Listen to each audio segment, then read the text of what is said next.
to Brandon Sports, everybody. Hope you're having an amazing day. We're here to go over the NFL Sunday slate of games. Before we get into my overall NFL review, please hit the like button and subscribe button to the YouTube channel for more great content coming up. First, we're going to start off with the Arizona Cardinals at the Cincinnati Bengals. This game was just all about Joe Burrow and the Bengals. I told you guys on my game predictions that the Cincinnati Bengals had to win out. They're 6-10 on the season. Obviously, they're not making the playoffs. Obviously, they're getting better as an offense, but it's basically too late. These games are basically about stats, as I told you guys before. But Joe Burrow, 24 of 31 for 305 yards, 2 touchdowns in this game. He was sacked 3 times, QBR of 71. Even though I don't really count QBR like that, but he had a good one. Chase Brown, 22 carries, 101 yards, 4.6 average, 2 touchdowns. Jamar Chase, 7 catches for 60 yards and 2 touchdowns. T. Higgins, 4 catches for 59 yards. This was a solid game by Joe Burrow again. I picked the Cincinnati Bengals to win this game. Jacoby Brissett was 21 of 37, 212 yards, 2 touchdowns. He was sacked 4 times in this football game. I don't know what's going on with the Arizona Cardinals and Marvin Harrison. I don't know. I think he just needs a new change of scenery. I don't think it's him necessarily. I just think it's the situation at quarterback for him. I don't think he wants to be there quite. To be honest with everybody, I just don't think he wants to be in Arizona. I think he just never wanted to be in Arizona because of their quarterback situation and everything else that's going on. Cincinnati Bengals, I told you guys, again, repeat myself, they had to win out. This was a good game. It was a fun game for teams that don't matter and teams that are going to be not in the playoffs. And if you're a fan of these teams, you just want to see these guys get their numbers. You want to see Jamar Chase continue to get his numbers. Joe Burrow. Obviously, you want to see these guys get into the playoffs, but you just want to see their numbers continue to go up. Again, the Arizona Cardinals, despite being 3-13, they still fought. They still fought in this game, even though they got blown out. 37-14. They only scored in the second quarter and the fourth quarter. Cincinnati scored in every quarter but the fourth quarter. But I still give Arizona their credit. They still come out and fight. It's not like they want to just be like, oh, I want to go to Cancun and just give up. But you got to give Arizona their credit. They still come out and compete, unlike other teams that you can just tell that they're tanking. So even though Arizona lost, you still commend them for at least trying to put up a fight, even though they couldn't against the Cincinnati Bengals offense. Again, Joe Burrow was fantastic in this football game. Now the focus is next year and getting into the offseason and making sure that if you're the GM and the owner, that you get more money to pay for a defense, and not only do you pay for a defense, but you still continuously build this offensive line to protect Joe Burrow, which they have been doing. Even though he's sacked 3 times, the offensive line play has been getting better throughout the season. It's just too late because they're 6-10 and no playoff push. But overall, not too much to complain about. It was a good game that didn't really mean nothing, but just to get their stats and stuff like that, it was good. Cincinnati beats Arizona 37-14. Next up, we had the Pittsburgh Steelers at the Cleveland Browns. Now, for me, I'm going to talk about Pittsburgh just for a minute here before I go to Cleveland. Aaron Rodgers in this game was 21 of 39, 168 yards, 4.3 average per attempt.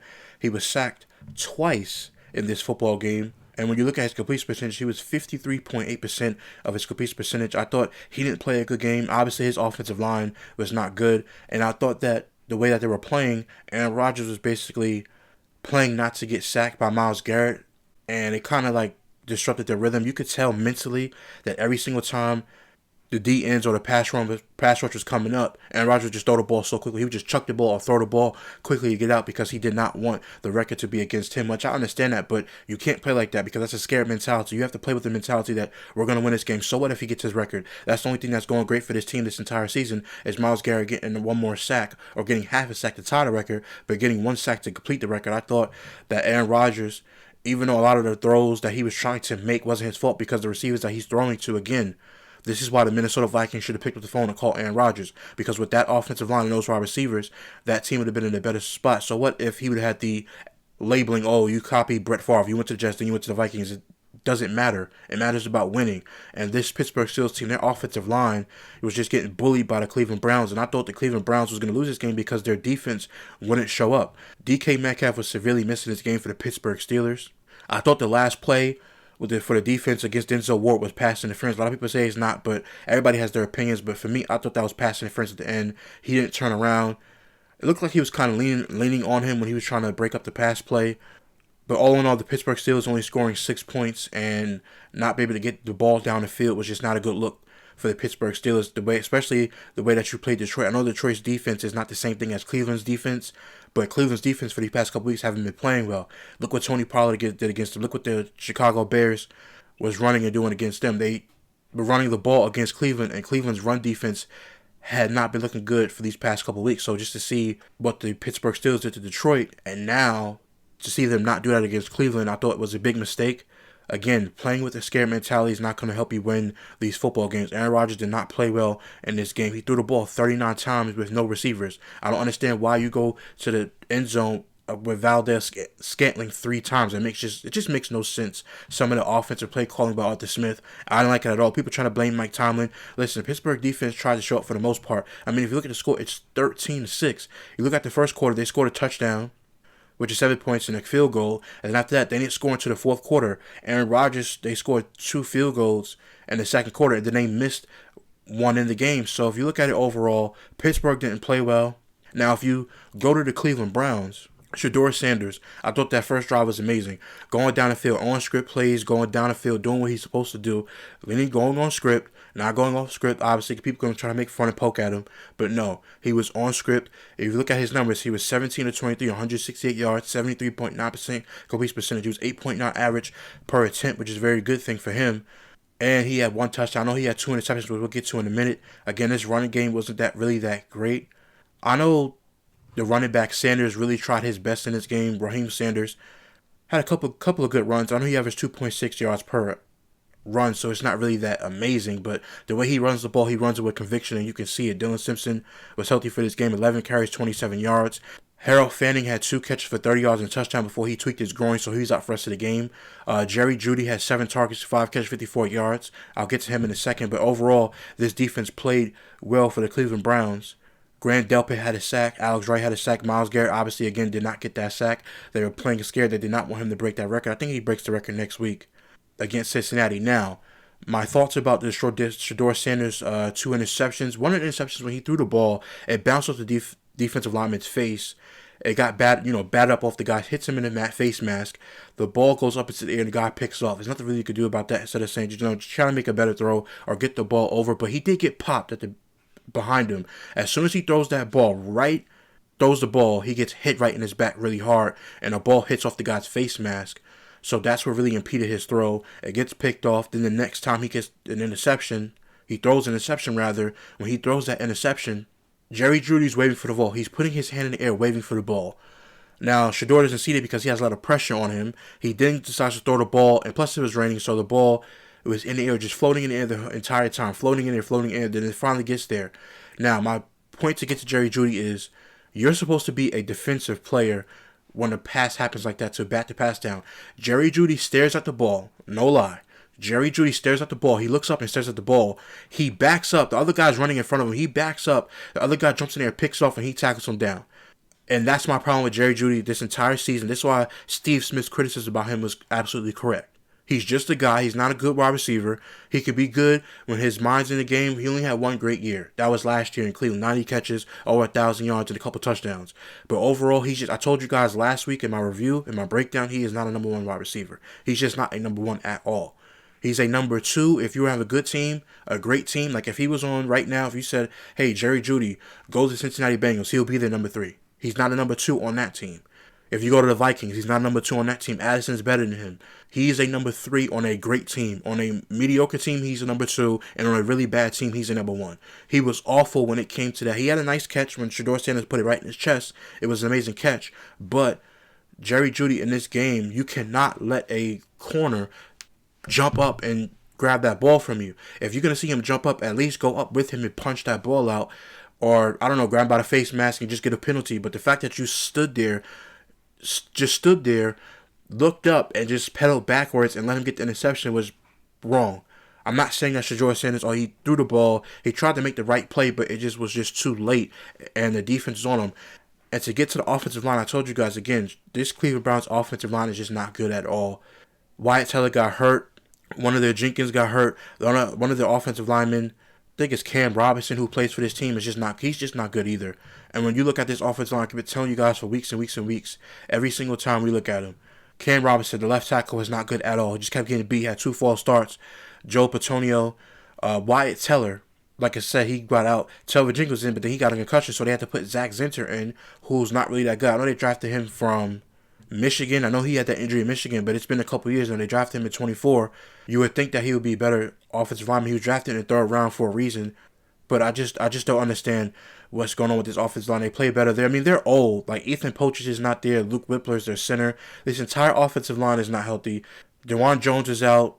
Jack Conklin's on IR, Anthony Poach's on IR. I think it's going to be a lot of changes with this team. Do I think Shedeur Sanders obviously deserves to come back next year? Yes. If I was him, would I ask for a trade? Yes. I would ask for a trade just to get out of there and go find some new scenery. Overall, the Cleveland Browns did win, but I didn't like their play calling in the second half either. I thought it was very, very abysmal the way the play calling was. The first series in the first quarter was a great start, but then after that, kept trying to dunk and dunk the ball down.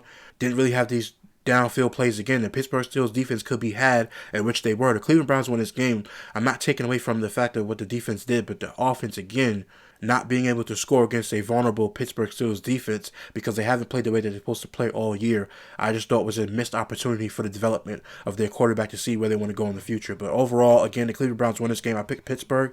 Cleveland won this game 13-6. Good numbers for Shedeur. Again, the 2 interceptions, it counts against him. It's not to take it away from him, but there's context that matters to it. But overall, it was a good game by Cleveland, especially defensively, but 13-6, they beat the Pittsburgh Steelers. Next up, we had the New Orleans Saints at the Tennessee Titans. Now, for me in this game, I picked the Titans to win because I thought they needed this win more to obviously for the development of Cam Ward. Cam Ward was 21-40 in this game, 251 yards, 6.3 per attempt, 2 touchdowns. Now, if you look at his completion percentage overall for Cam Ward, it was 52.5. I thought he was playing really well, especially in that first half. Tony Pollard had 18 carries for 85 yards in this game. I thought Cam Ward made a lot of good plays. It's showing his promise of what he's going to be like as a number 1 overall pick. I believe that Cam Ward will continue to get better, but in this game, there was one play, and I have to give this guy his credit, on the New Orleans Saints on the defensive side of the ball. I mean, it was just an amazing play that was made by Chase Young. He had 1.5 sacks in his game. He had a touchdown. He just took the ball out of Cam Ward's hand. He took the ball, snatched out his hand, and ran it back for a touchdown. This is the Chase Young that they wanted in Washington. I know he's with the 49ers after that, but if he continuously plays well like this, I think he'll get back to plays that he once was. Not the same, at the same level, but getting close back to what he was supposed to be and the promise that he had. But this was a good game by the Saints overall. Cameron Jordan had his sack, got his bonus that he needed. Chris Olave had 8 catches, 119 yards. I think he's going to get paid really good in offseason. Now, if New Orleans pays him or not, that's the question that we're going to have to ask. Is New Orleans willing to shell out that money for him? I don't know. If he has to go to another team, then just go to another team, another contending team that's willing to pay for a wide receiver. I don't know, maybe Buffalo if they need him there. But this game was a good game overall. I have to give Tyler Shuck his credit. He was 22 of 27, 333 yards and 2 touchdowns. He was sacked twice. Completion percentage was 81.5%. I know you could say it was the Tennessee Titans, and I know going up against the Tennessee Titans, I know I picked them to win just because I thought they would need to win more. But Cam Ward showed that he was good in the game. Again, the Saints were phenomenal. Tyler Shuck played really well. Audric Estime, I think that's how I say his name. I apologize if I got it wrong. 14 carries to 94 yards and a touchdown. Again, Chris Olave was fantastic. Good to see him playing well because I know he wants to retire. Again, I say this every week because of concussions, but this game was just a simple game. Like I said, nothing to really play for. Everybody just get their stats and numbers and continue to develop. I said the same thing about Cam Ward. I was going to say the same thing about Tyler Shuck.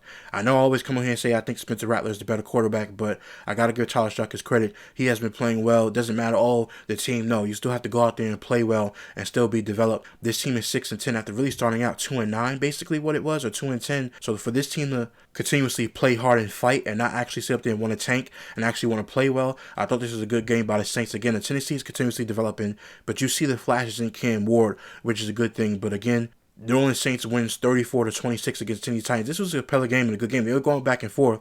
I know in the first quarter, Tennessee scored 6 points, but then in the second quarter it was 10-14 points. Then after that, 10-3, then 14-3. Obviously, New Orleans won, but I thought this was a good game for a game that really didn't mean anything. I thought both of these teams showed out. The Saints win 34-26. Again, if you're a fan of these teams, you like to continuously see the development of both of these quarterbacks and just the teams overall in general. New Orleans beats Tennessee 34-26. Next up, we had the Jacksonville Jaguars at the Indianapolis Colts. Now, I'm going to talk about the Colts for a second because obviously this was actually a really hard-fought game by the Indianapolis Colts. I was actually surprised how I told you guys their defense was playing well. I was going to pick Jacksonville because this is on Trevor Lawrence, and I'm looking at Phillip Rivers' numbers. He was 17-30, 147 yards, a touchdown interception. He was sacked twice in this game. I thought the offensive line did a good job. Again, he's not really getting sacked like that for being back. Jonathan Taylor, 21 carries for 7 yards and a touchdown. Again, this was about numbers. The team was eliminated for the playoffs. You just want these guys to get their numbers. Tyler Warren, 5 catches for 43 yards. The tight end Cox, number 81, Mo Alley Cox, 3 catches for 20 yards and a touchdown. He had a nice touchdown in the back of the end zone for Phillip Rivers. I thought that was a nice touchdown. That interception at the end of the game for Phillip Rivers, I thought it was like, hey, man. As soon as he threw that pick, I was like, hey, man, it's over now. It's just the way the ball floated. Not enough energy on that throw. Again, their defense played well. Lulu Latu, if that's how you say his name, had a sack. This entire team, again, this defense played well for a team that, is obviously out of it. They still wanted to compete against Jacksonville. I thought Jacksonville played very, very well. They had 2 sacks on their defense as well. Parker Washington played phenomenal. He had 8 catches for 115 yards. It was really good. I hope Brian Thomas continues to develop a chemistry with Trevor Lawrence. It hasn't been really working this year. He has 7 targets, only 4 catches for 39 yards. Parker Washington was really the standout. Obviously, next year now, with this team playing like this, now you get Travis Hunter back next year to go along with how great this team is playing. You have Travis Etienne, has 17 carries for 76 yards. Trevor Lawrence, 8 carries for 26 yards and 2 touchdowns on the ground, even though in the air, he was 23 of 37, 263 yards, 7.1 average per attempt. He had 1 interception. He was sacked twice in this game. Again, Colts did a good job on defense. But Trevor Lawrence, even though I always get on him about being a number 1 overall pick, I told you guys I had the Jacksonville Jaguars finishing second in this division in my preseason picks, which I'll get to at the end of the season. He completed 62.2% of his passes. I was actually happy about that because I was just like, listen, complete over 59%. Just get the ball out and complete these passes. And he did a good job. He had a bad interception in the back of the end zone, but he made it for it on the ground again. This is a phenomenal game by Jacksonville and the way that they fought, because the Colts are going to fight. They're not going to just lay down. They were a team that was once 7-1, 6-1, 7-1. They were winning a lot of games. Obviously, again, you feel bad for Daniel Jones, but just looking at this team, in the first quarter, Jacksonville didn't score. The Colts did a good job. They scored a field goal. Then after that, it's 7-7 in the second quarter. It's basically 10-7 when you get to the second half. Then after that, Jacksonville scores 10 points. Then the Colts score 7 more points after that. And then Jacksonville in the fourth quarter scored 2 field goals, basically 6 points. Or a touchdown. But for me in this game, again, Trevor Lawrence did it on the ground. I'm not really anything any bad to say. I saw Phillip Rivers get emotional because this is his last game, because they're going to start Riley Leonard, which I don't understand why they would do that. I guess because they don't want Phillip Rivers to get hurt. I don't know why they would start Riley Leonard. By the way, at the end of the game, I guess because Phillip Rivers' arm wasn't that strong, they had him come in. He threw the ball down the field, try to get the last minute touchdown, and he got picked off, which you could see that coming the way he threw the ball. He had a lot of time to throw it, so I know a lot of defenders going to be back there. Usually they don't pick it up, but the way he threw the ball, I was like, okay, this is going to get picked off. And as soon as he got picked off, I was like, yep, there you go. But again, the Colts played their hearts out. I mean, you feel bad for this team. I had them finishing third, which the Colts look like they're finishing. I mean, they are going to finish third because Jacksonville's 12-4, Houston's 11-5. They're finishing third, so I predicted this division right, except for Jacksonville and Houston. But overall, you have to commend the Colts for continuously fighting no matter what. Jacksonville is 12-4, the head of the division for now, but kudos to Trevor Lawrence for, again, playing well. I know he had an interception for the first time in a couple games, but it didn't matter. He still got the job done, and they still won. So Jacksonville wins this game 23-17 against the Indianapolis Colts. Great job by the Jacksonville Jaguars. Next up, we had the Tampa Bay Buccaneers at the Miami Dolphins. Now, for me in this game, Baker Mayfield did not play well at all. He was 33 of 44, 346 yards, 2 touchdowns, 2 interceptions. He was sacked 3 times. Bucky Irvin, 9 carries for 19 yards, didn't really do nothing. 2.1 average. Baker Mayfield ran the ball well. He had 3 carries for 16 yards, 5.3 average. But I just thought overall this team did not play well. Jalen McMillan had 7 catches for 114 yards on 9 targets. Chris Godwin had 7 catches for 108 yards. Their receivers were playing well. It just the quarterback wasn't playing well. Mike Evans, 3 catches, 31 yards, and a touchdown. Again, I wish he could get his 1,000 yards because I just feel like it's just so messed up that he's not able to get it. Baker Mayfield fumbled the ball twice. He lost one and recovered one. I just thought this was a really bad game by him. I think he really cost his team the game. Yeah, the defense could have shown up more. Obviously, their defense is not that great as it once was when Tom Brady was there when they won that Super Bowl. You still have Vita Vea on this team. It just didn't go well for some reason, and I'm really disappointed in Tampa Bay. Obviously, I picked them to win. Congratulations, Dolphins are winning. We'll get to them in a second, but overall, this just wasn't a good game by Tampa. 2 interceptions. Baker Mayfield threw the game-sealing interception. They could have come back and won this game. He was just all over the place, and one thing I don't like, even though that Seattle team had a negative record and they went to the playoffs, I do believe if you win your division, no matter what, you get a playoff game.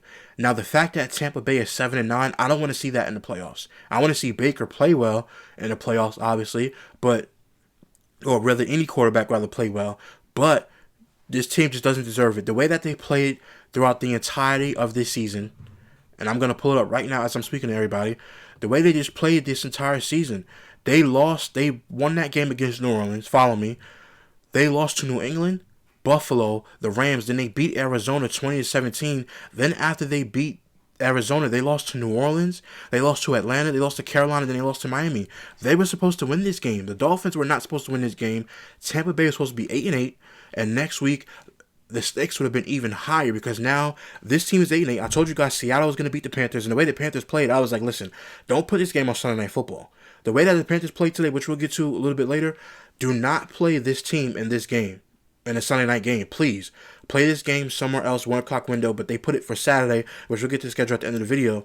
But this was a bad game by Tampa Bay. Baker Mayfield passed the ball well with 346 yards-wise, but interception-wise and fumbling the football and just wasn't getting the ball to the receivers and just holding the ball for too long was just not a good look for him, especially when you know that this division should be easier. I don't get it how this team faltered like this. I know Todd Bowles is probably just angered at the way this team has been playing. He completed 75% of his passes, but again, I tell you guys, I get caught up on complete percentage. Like Caleb Williams and Trevor Lawrence, I'm saying, hey, get your completion percentage up because the throws that you miss are important. On this one, he completed Baker Mayfield 75% completions, but it didn't mean nothing because you kept throwing the ball over.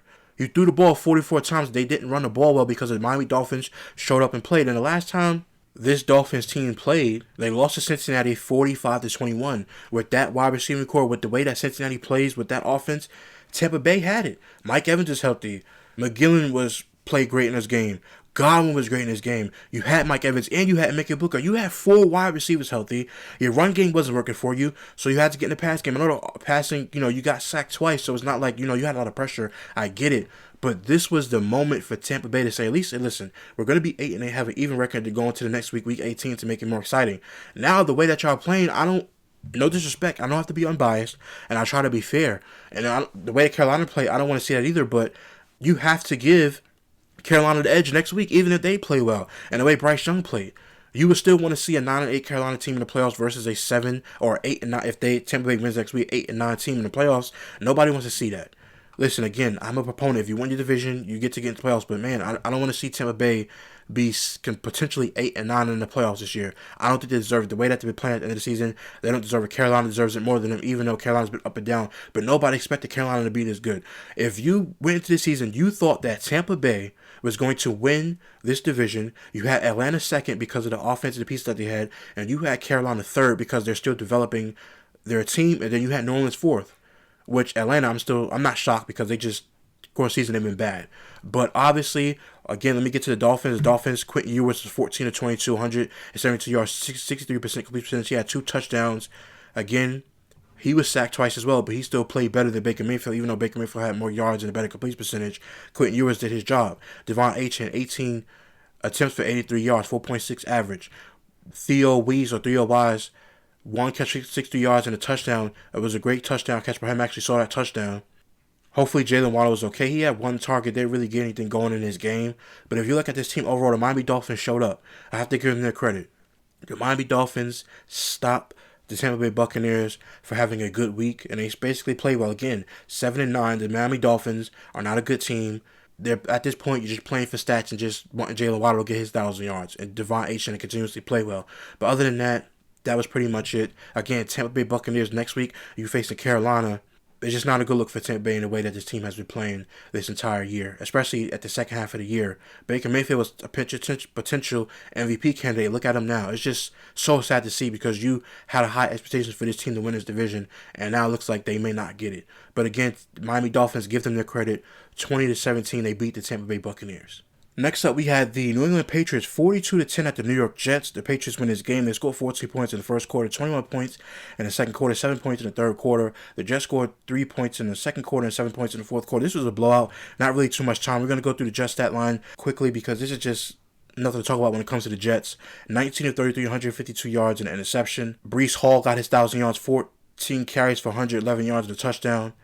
This team was absolutely terrible today, but again, you're going up against Patriots. You're 3-13, 2-7 at home again. Everybody wants to blame Aaron Rodgers last year for the way that this team played.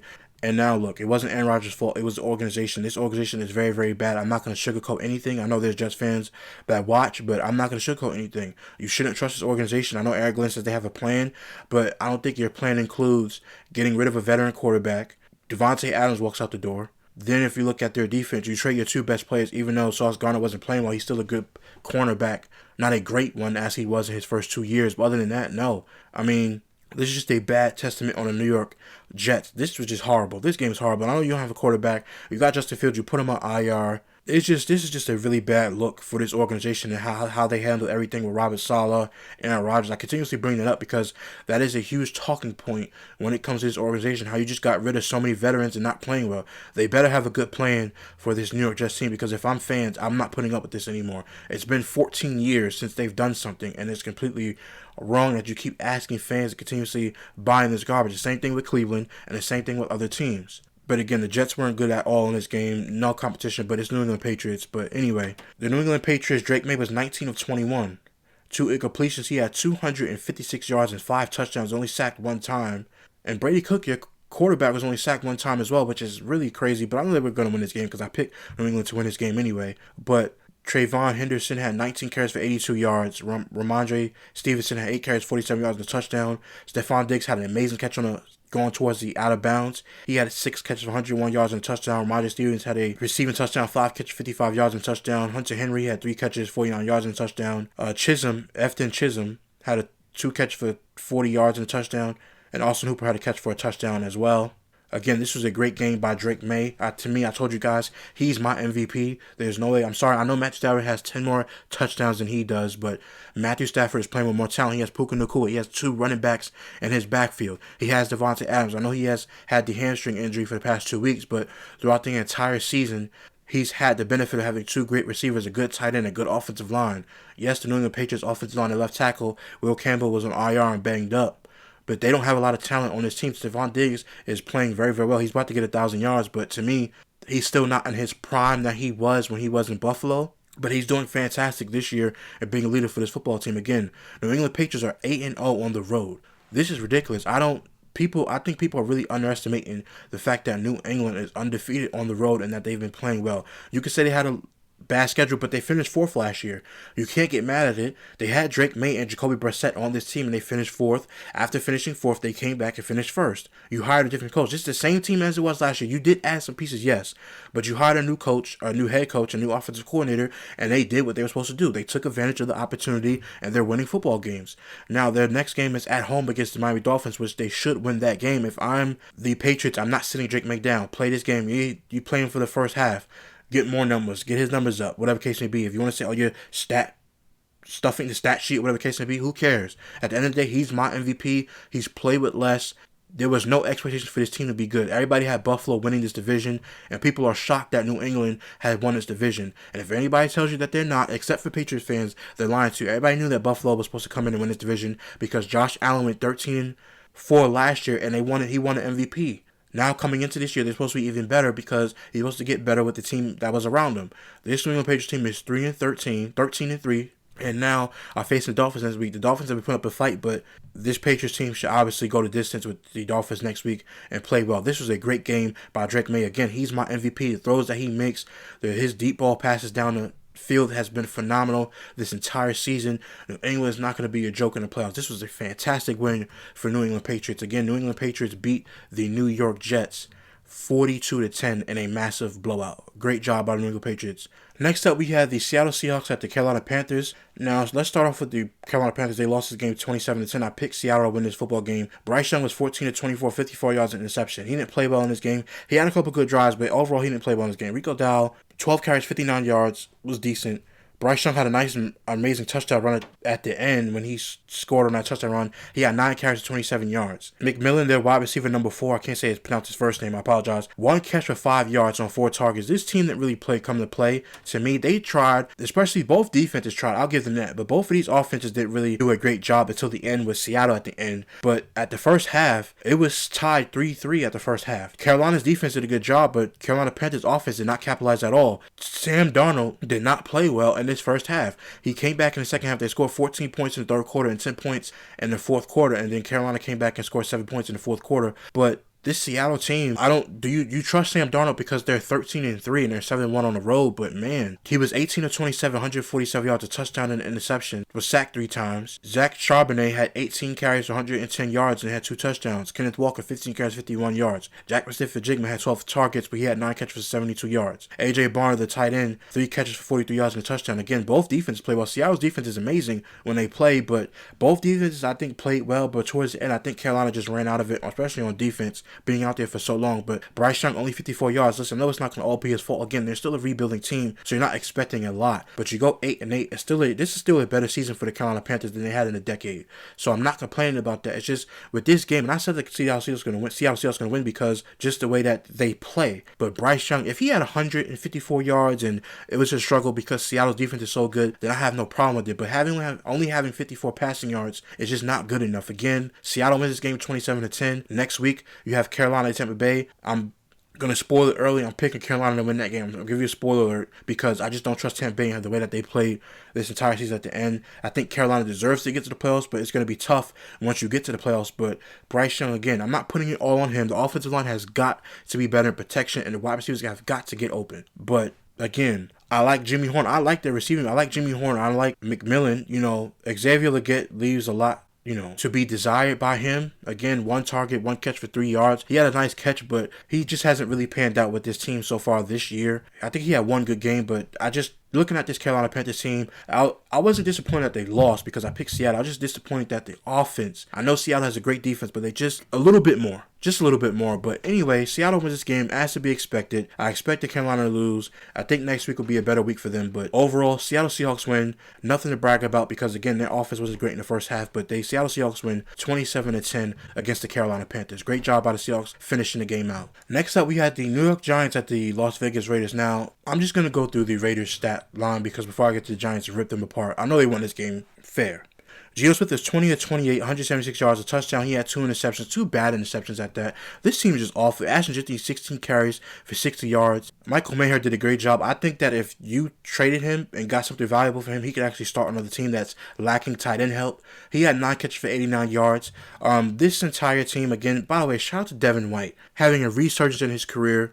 He was great in Tampa Bay. He went to Philadelphia. It didn't pan out. Now he's there. He's leading the team in tackles. I know they're a bad team, but just shout out to him because nobody knew what his career was going to look like after he left Philadelphia. And to see him play this well is actually really good to see from Devin White as a linebacker. I like him coming out of college. I like when he got selected by Tampa Bay. He won a Super Bowl with Tampa Bay. I thought that Tampa Bay should have kept him. But overall, shout out to him. He's been playing well. Again, the Las Vegas Raiders, I told y'all, they have 5 good players on this team. And I'm going to include Devin White, but this is a 1-year resurgence. But he's always been good to me, especially when he's in Tampa. But I told you guys, you have Ashton Jeffy, who's a young guy, who I think is good. Brock Bowers, Michael Mayer, 1 offensive tackle, and Max Crosby. 1 offensive lineman and Max Crosby. That's it. That's all you guys have. This game wasn't anything of substance. This game was absolutely terrible. 2-14. You could tell that they're tanking, which is the Raiders. They put Max Crosby on IR, which I know he had an injury, but overall, again, we know that you guys want that number 1 overall pick. I picked the Raiders to win because I just thought that they would come out and have more fight against this New York Giants team. The Raiders are just a bad organization. Now, let me move on to the New York Giants. New York Giants, Jackson Dart, 22 of 30, 207 yards. He had 2 rushing touchdowns on the day. Devin Singletary had a touchdown on the game. Jackson Dart, 9 carries, 48 yards. Devin Singletary, 8 carries, 45 yards. Tyron Tracy, 14 carries, 62 yards. Wan'Dale Robinson had 11 catches, 113 yards. He clinched 1,000 yards. The 3rd shortest guy in NFL history to get 1,000 yards, so congratulations to him and what he was able to accomplish. Now, my only problem with the New York Giants is you had the number 1 overall pick and you win this game, and now you have the number 1 overall pick. Now business comes into play. Do I say bench Jackson Dart and tank? No. Let Jackson Dart continue to develop. The same thing I said about Cam Ward. The only problem I have with this team is, what are you guys doing? You have the number 1 overall pick. Even if you don't want the pick, use the pick as leverage. That's what you use these picks for. It's leverage of saying, hey, we have the number 1 overall pick. We're not going to draft a quarterback. We're just going to move down. So guess what? If somebody's not, like if the Oakland Raiders are number 2 and you're number 1 pick, you switch with them and get a 2nd round pick for the next following year. And then you move down again. You just continuously, I don't understand why teams don't strategize like that and just continuously move down the draft process and just continuously keep moving down and moving down and moving down. But I just don't get why the New York Giants just go out there and just blow this team out. And by the way, their punt returner, Devontae Banks, had a punt return. He had 2 returns for 113 yards and a touchdown. That was a nice punt return by him. But other than that, this Giants team, business comes into play. I know fans don't want to hear it, but use the number 1 overall pick as your leverage. It's the same thing. Look at the Chicago Bears and how they leveraged their number 1 overall pick to get Bryce Young, for the Panthers to get Bryce Young. Look how they leveraged having that number 1 pick. You have got to put business, now because the season's over, it's 3-13, you got to put business and think about it from a business standpoint. This is horrible by the New York Giants because you don't have the number 1 overall pick. I mean, you can say you got number 2, number 3, but the number 1 overall pick is very, very, very valuable. But again, both teams are garbage. I'm spending too much time on it. Again, the Giants win. Both teams are bad. 3-13 for the Giants, 34-10 against the Vegas Raiders. an awful game to be on at 4 o'clock. I told you this last time. I picked the Raiders and I was wrong, but all in all, it doesn't really matter. These teams are both trash. New York wins 34-10 over the Raiders. Next up, we had the Philadelphia Eagles and the Buffalo Bills. Philadelphia wins this game 13-12. I picked Philadelphia to win. I'm very disappointed how this game was played overall. We're going to start off with Jalen Hurts, 13-27, 110 yards and a touchdown, 4.1 average on the throwing. Saquon Barkley, 19 carries, 68 yards, 3.6 average. He was playing well in the first half. A.J. Brown, 5 catches, 68 yards. He had 7 targets. Devontae Smith, 2 catches for 25 yards. This Philadelphia Eagles defense showed up again. This is what A.J. Brown was complaining about early in the season. The defense cannot continuously keep bailing us out. Jalen Hurts was 0 for 7 or 0 for 6 in that second half, and he did not play well. It's like the first half, you cutting up this Buffalo Bills team because I know that their defense is vulnerable, and Jalen Hurts is cutting his team up in the first half, playing very well, playing the best football he's played damn near all year, and just in the second half for you to play this way was just horrible. It was horrible. You could have cost the team the game. It was that bad for Jalen Hurts that you almost cost the team this game. And I know you went to Super Bowl. I know you won a Super Bowl, and I know you went to one, you lost one, you won one, you're a Super Bowl MVP. I always said that coming into this year that you were a top 5, top 10 quarterback because everybody wanted you to go win in the Super Bowl and play in the big moments, and you did that. I give you all your credit. But you can't come back this year and play like this. This has been a team that's been lacking chemistry all year. Your number one, your 2 wide receivers are upset. A.J. Brown got his 1,000 yards. Hopefully next week, Devontae Smith plays next week. Nobody should be sitting down. No rest. Y'all playing next week to continuously get the offense moving in the right direction that you wanted to for the playoffs. So nobody sits out. I was very disappointed in the way Jalen Hurts playing this game. Devontae Smith, hopefully next week he gets his 1,000 yards as well because he deserves it. Dallas Goedert had a touchdown in his game. The only passing touchdown in his game.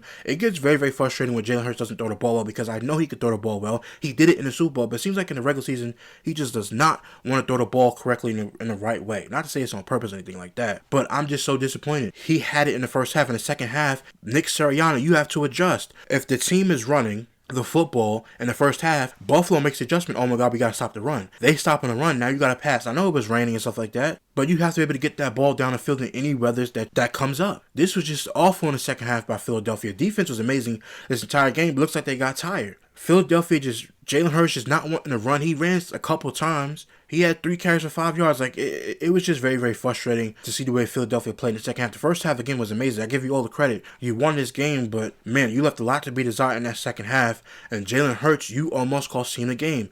Buffalo adjusted, and y'all didn't. And Nick Sirianni, this is on you, too. I'm not going to put the full credit on blame on Jalen Hurts, rather. This is on you, too. This was very, very upsetting to see that second half of football. I'm looking at this game like, man, if Buffalo come back and win, y'all deserve to lose. Not the defense, but the offense. Philadelphia deserved to lose this game at the end. But I will tell you one thing. We're going to go over to Josh Allen. 23 of 35, 262 yards, 7.5 average. He was sacked 5 times in this game. Don't let nobody fool you. James Cook was, again, the MVP of this game. I know Josh Allen had 2 rushing touchdowns. That's fine. 7 carries, 27 yards, and 2 touchdowns. James Cook, 20 carries, 74 yards. To me, he was playing the ball well and running the ball well. Brandon Cooks had an amazing game, 4 catches, 101 yards. The problem I had in this game was in the first half. Josh Allen fumbled that football on a bad run. 2 fumbles. He lost one and recovered one. But, man, he had a run where he turned around and ran back and just fumbled the football. I'm like, man, what are you doing? And he's slamming the ball on the ground. I'm like, man, that's your fault. Throw the ball away if you can't find anybody trying to make a play. It's over. You live to see another day, and you got sacked. You were sacked 5 times in this game. That's really disappointing about Philadelphia. But, man, live to see another day. Dalen Lasky, stop lying to people. He's not an MVP conversation no more. He's out. I don't care if he was 23 of 35. I don't care that he completed over 65% of his passes, 7.4 yards per attempt. He was sacked 5 times, didn't play well that first half. Okay, he had 2 touchdowns. He came back in that second half, and there was 1 play away from winning the game. But that's more on Jalen Hurts and the Philadelphia Eagles than it is the Josh Allen. In the second half, they played well, fine. I get that. In the fourth quarter, they played well. But this was just a bad game by Buffalo in the first half. If Josh Allen plays well in the first half, going up against toe-to-toe with Jalen Hurts, and they played the way they played in the second half, they win this football game. This was very, very bad by both teams. I was not impressed at all. I picked Philadelphia to win this game because I didn't trust Buffalo's defense going up against this Philadelphia offense. But, man, look, first quarter, 7.6 points. They didn't score in the second half, Philadelphia. And then you only scored 12 points in the fourth quarter. This was not a good game by Josh Allen for the first 3 quarters. And you're going to say, well, what about the 2 touchdowns and the comeback? I expect better from an MVP that's supposed to be playing well this season and who's supposed to be in the MVP conversation, as Dan Lasky will tell you. This was not a good game. Stop just looking at the fourth quarter. The entire first 3 quarters were not good. Fumbling the football was not good. I don't care that he had no interceptions. He had no passing touchdowns either. But again, this was not good by Philadelphia or Buffalo. And they just left a lot to be desired in this game. And I was just truly disappointed about how both teams played overall at this 4 o'clock game, because the other game that was on, which was that boring Raiders and Giants game, but this was the only game that was on at that time, and you expected them to play well, and it just didn't happen. Again, Philadelphia, amazing job on defense, but man, Philadelphia offense has got to get better before this playoff game. You face the Commanders next week, which you should win. And by the way, Buffalo next week, you face the New York Jets. Just beat the Jets next week. And the Eagles face the Commanders. Just beat them next week. No, Josh Allen should not get the week off. He does not deserve it. None of these teams have deserved their players to rest week 18. Everybody plays week 18. But this is overall, again, Philadelphia came out with the victory. Proud of the defense, how they played. But other than that, this game left a lot to be desired. Shout out to Philadelphia and the defense again. 13-12 against the Buffalo Bills. Next up, we had the Chicago Bears at the San Francisco 49ers. Listen, y'all. This is the game I'm excited to talk about because I knew Brock Purdy was going to do his thing. I knew Caleb Williams was going to do this game. This was an amazing game. Listen, I know y'all. So I like defense too. I love defense in the NFL. I don't like games being 13-10, but I do love defense in the NFL. This was an amazing game by the Chicago Bears and the 49ers. I told you guys in my predictions that the Chicago Bears defense is number one in takeaways. They got that pick 6 early in the game. As soon as the game started, boom, pick 6. They up. They scored 7 points just like that. Now, after that, Brock Purdy came back and said, nope, I'm not going to let it define me, and he played extremely well. And for all those people out there, we're going to get down to full breakdown, but for all the people out there who said Brock Purdy needs the Avengers, he needs Brandon Ayuk, he needs Deebo Samuel, he needs George Kittle, he needs Christian McCaffrey, he needs all these Avengers and all these people like Nick Wright, I'm calling names, who said these things, what now? George Kittle didn't play. Brandon Ayuk is gone. Deebo Samuel is gone. He had Christian McCaffrey. I know Christian McCaffrey is a top 5 running back. He made the Pro Bowl this year. He had 23 carries, 140 yards, and a touchdown. Amazing game by him. Brock Purdy used his legs. 6 carries for 20 yards and 2 touchdowns. He threw 3 touchdowns. Had 5 total touchdowns in this game. He had a bad interception, but he made up for it. Had game-winning drive. Had an amazing touchdown pass to College's Juszczyk. I think that's how you say his name. I apologize. He should be in Hall of Fame. The many Pro Bowls that he has, and if 49ers get a Super Bowl, he should be in Hall of Fame. He's a good fullback. I know this era doesn't really do well with fullbacks, but he's really good. He's a really good fullback. He can pass, block, run block. He could just do everything. He's a really good fullback. But Christian McCaffrey was great in this game. Ricky Pearsall, 5 catches, 85 yards. Jake Tongues, 7 catches for 60 yards. Juwan Jennings, 2 catches for 42 yards and a touchdown. Jake had a touchdown because George Kittle didn't play. This was an amazing game. Even the 49ers defense, I told you that Robert Saleh had them coached up well. They made plays at the end, but if you look at this team, they didn't have any sacks. Obviously, no interceptions. Caleb Williams did a good job in not having a turnover. We'll get to that, but Brock Purdy was just on one. He was amazing in this football game. I cannot stress to you how I picked the 49ers win because I knew that they needed it more. They needed this game more than the Bears did because next week, if you look at the Bears' schedule, they face Detroit. Detroit's out of the playoffs, 8-8. They're going to try to obviously beat Chicago and get them to be 11-6, which is fine, but I'm picking Chicago next week. I'm not picking Detroit next week. Everybody's playing. Again, no starters go out. No starters at all. Gets to sit. Everybody plays, especially with 49ers. But next week, Caleb Williams has to play. Continue to this great season that you've been having. Other than that, I don't want to. Nobody sits out. But Brock Purdy was amazing. Nobody can say anything about him now. He's top 5, top 10 in the league. You can say top 10. Don't say top 5, but top 10 in the league for sure. At the end of the season, whether they do well in the playoffs or not, he has arrived. I told y'all, it doesn't matter about playing in the system. Kyle Shanahan is a great coach, but this was the game that he needed. A lot of people doubted him, and he played well. You have to be commended. If you're a 49ers fan, you're happy with Brock Purdy's performance last night. Again, Chicago's defense is not that great, but Brock Purdy pulled it out. I was excited watching this game. I'm like, man, Brock Purdy's really showing y'all, even if he is playing in a system that with receivers that you really don't know, a tight end that you know, Juwan Jennings is an okay wide receiver. Kendrick Bourne has been from a lot of teams. Ricky Pearsall was drafted at the end of the first round, but he still hasn't been that guy. He makes an amazing catch, but he hasn't been the guy that they wanted. I think he will play way better next year, but this was a fantastic game by the 49ers. Now we go to the Chicago Bears. Caleb Williams was 25 of 42, 330 yards, 2 touchdowns. He had no turnovers, and he wasn't sacked, which was a great thing. I know Brock Purdy was sacked one time. DeAndre Swift got his 1,000 yards. He had 9 attempts for 54 yards and 2 touchdowns. He was playing phenomenal in this game. Luther Burden III played phenomenal, had amazing catches, 8 catches for 138 yards and a touchdown. Colston Loveland played phenomenal, 6 catches, 94 yards and a touchdown. This game came down to the end. I have no complaints about Caleb Williams and his completion percentage. I know I like to get on these quarterbacks. He completed 59% of his passes. Skip that this week. He still played well enough. I know there were some throws that he missed, fine, but he was right there at the end. He tried. He was right there at the end, so you got to give him his credit. Brock Purdy completed 72.7% of his passes. Again, both of these quarterbacks played well. I know Caleb Williams only completed 59%, but I'm going to take that away. I was truly excited watching this game because I'm like, man, the way that these guys are playing, their defenses ain't that good. Robert Sala's doing a good job coaching that defense. And the Bears didn't have a great defense, but they're number one in takeaways. And what's the first thing they did was they got a takeaway. This was a phenomenal game by the Bears and the 49ers. I don't got no complaints again. Both teams are going to the playoffs. Bears 11-5, and the 49ers are 12-4. They face Seattle next week, which is going to be a great game. And next week, the Chicago Bears face the Lions, which the Lions will probably lose because Chicago knows that they need that game just to continuously with the getting better with the chemistry and being better under Ben Johnson. But that's really it with that. But again, phenomenal game by Brock Purdy and Caleb Williams. I thought this was fantastic by both quarterbacks. They really, really play well. But again, I picked the 49ers. 49ers wins against the Bears 42-38 in an amazing game. Hats off to both teams on that Sunday night game because a lot of these Sunday night games be boring. A lot of these Thursday night games be boring. I don't know if y'all noticed that too. But this game, 42-38 49ers, a great game overall. Before we get to the schedule, like I said, we would at the end of the game. I just want to go over these quick games that I didn't get to go over. Cowboys to Commanders. I picked the Cowboys to win. Knew it was going to be an easy game for them. Commanders made it competitive. They weren't a great team. They're not a good team at all. I mean, they're 4-12. On Christmas Day to have watched this game was just a boring watch for me personally. I don't know why they were doing those in-game interviews. It just took away from the games. But the Cowboys won. I said they were going to go 8-1 for the rest of the season. They go to face the New York Giants next week, which they should win that game. Dak Prescott said that he was going to play. The Commanders are going to face Eagles. They should lose that game, be 4-13. Again, Commanders fans, don't worry. You just had a lot of injuries. You got to rebuild this team up. You get a new stadium. That should be the motivating factor for this organization to continuously building out this team, getting J.D. Daniels ready, and getting ready for this new stadium I've been telling you guys about for the past couple weeks. As far as the Lions and the Vikings go, I picked the Lions to win this game over the Vikings, but I did see that it could have been an upset. Again, the Lions were very, very bad in this game. Jared Goff had just so many turnovers in this game. It just wasn't... I just look at it, 2 interceptions.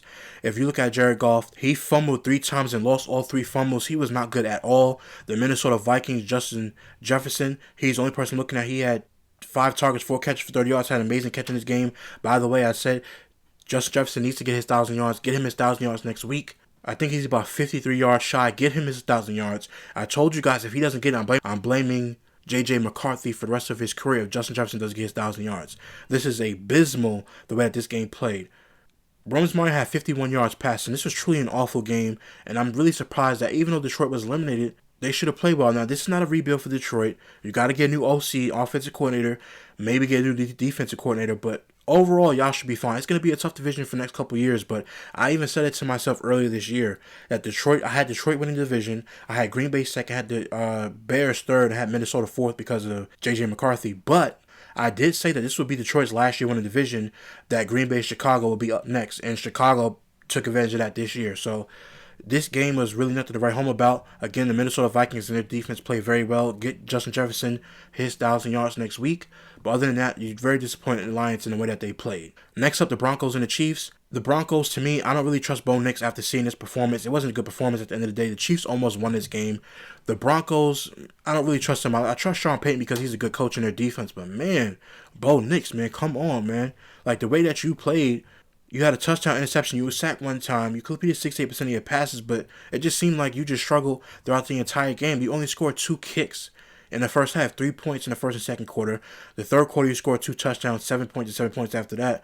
But the Chiefs were in it the whole entire game, and with that defense that you have, I don't know, for some reason Denver just kind of like irks me a little bit, just the way that Bo Nix is just so inconsistent, and the way he's inconsistent in the way that he plays. But again, they won this game against the Chiefs. I picked Denver to win. It was obviously an easy win for the Denver Broncos. It should have been easier, but you know, it is what it is. Denver Broncos beat the Chiefs.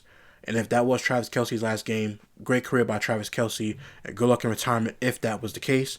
Texans at the Chargers. I was shocked at this game, I'm not going to lie. The fact that CJ Stroud was not sacked at all in this football game was very shocking. He had 2 interceptions. He had a nice, I'm not saying it's nice interception, but the interception that he threw, the Chargers picked that ball off. I was like, man, that's a great interception by the Chargers. 2 touchdowns, only 50% complete percentage, but they were up in that first quarter. They scored 14 points. Justin Herbert, man, I know he was just getting hit, and he was sacked 5 times in this game. I mean, just so disappointing to see the way that he just getting hit. And I said the Houston Texans had to take advantage of this Chargers offensive line not being good, and they took advantage of this team. 14 points in the first quarter, 3 points in the second quarter for the Chargers, 7 points and 6 points after that. Then after that, in the third or fourth quarter, the Houston Texans scored 3 points per quarter. Their defense was amazing. The fact that CJ Stroud again had a bad O-line, but he didn't get sacked at all. I mean, man, no sacks by the Chargers was very, very disappointing. The Houston Texans, again, Danielle Hunter had a sack in this game. Will Anderson had half a sack. Barnett had 2 sacks in this game. Autry had a sack. This is an amazing game by the Houston Texans. Commend them for winning this game, 20-16. Again, I picked the Chargers because I know they're facing the Broncos next week, and I said, hey, listen, they have to get this victory because you're facing a Broncos team. But the way Bo Nix is playing, I mean, you might get away with it beating them next week. But overall, this was a good game by the Houston Texans. I mean, the score go up in that first quarter was just amazing for them overall. Now, let's get to the Ravens and the Packers. In this game, I was shocked. I picked the Packers to win this game because I trusted Malik Willis over Tyler Huntley, 16-20, 107 yards and a touchdown. Derrick Henry had 36 carries for 216 yards and 4 touchdowns, man. 216 yards and 4 touchdowns. Just an amazing game. Zay Flowers, 4 catches, 30 yards, and a touchdown. Christian Watson played a great game for the Green Bay Packers. 5 catches, 113 yards and a touchdown. Josh Jacobs had 4 catches, 3 yards. Didn't really get it going. Malik Willis had 2 rushing touchdowns. He had a passing touchdown as well. 18-21, 288 yards. Derrick Henry carried this team on his back, and he played well. Commend the Ravens for winning. I picked the Packers. I was like, listen, y'all need this. I didn't believe in Baltimore, but Baltimore versus Pittsburgh next week, which will be an amazing game on Sunday Night Football. But the Green Bay Packers, next week, they face the Minnesota Vikings, which they should win that game. Jordan Love hopefully will be back. He'll be back. Get that concussion, get it going, and then after that, you're basically already in the playoffs. But overall, I was shocked how the Green Bay Packers were beaten. I was shocked how the Chargers were beaten in these football games. But next week is going to be an amazing week for the NFL coming up. Again, before I get out of here on these predictions, I just want to go over the schedule for next week. This is going to be an amazing week. I told you week 18 was going to be a good week for certain teams. Saturday, January 3rd at 4:30, we have the Panthers at the Buccaneers on ESPN. Then we have the Seahawks at the 49ers on January 3rd at 8 p.m. Those are going to be amazing games to see who wins the NFC South and to see who wins the NFC West. This is going to be an amazing game with the 49ers, the Seahawks, and Panthers and the Buccaneers. After that, nothing to really write home about. We have the Saints and the Falcons. Probably not going to be a great game, but it is what it is. Browns at the Bengals again. I told you guys Bengals got to win out. All these games are at 1 p.m. on January 4th, Sunday. Colts at the Texans, again, 1 p.m. game. Titans at the Jaguars, 1 p.m. game. Packers at the Vikings, 1 p.m. game. And the Cowboys at the Giants. Nothing to really write home about with those games at 1 p.m. Then you have the Jets and the Bills at 4:25. You have the Lions and the Bears. Just to see the Bears play one more time. The Chargers and the Broncos is going to be a good game at 4:25. Cardinals at the Rams. You have the Chiefs and the Raiders. Also at 4:25, the Dolphins and the Patriots. Then you have the Commanders and the Eagles at 4:25. And then at the Sunday night game, again, you have the Ravens at the Steelers. So this is going to be amazing. 3 to 4 games that is going to be played that are going to be good. Otherwise, it's going to be a stat-filled week. Again, no starter should be sitting down in my opinion. But again, this is going to be a great last week of football when it comes to the Panthers and the Buccaneers, Seahawks and the 49ers. Even though the Panthers and Buccaneers didn't play well this week, hopefully it'll be a great game. Chargers and the Broncos should be a great game, and the Ravens and Steelers should be a great game. Other than that, if you're a fan of the teams that are not making playoffs, you just want to see your guys get their numbers and cheer for the team for the last game of the season. But please let me know in the comment section down below what you think about review, what you think about these teams and how they played this week. Let me know if you have a different opinion than I had. Please hit that like button, subscribe button to the YouTube channel for more great content coming up. Until next time, guys, see you real soon.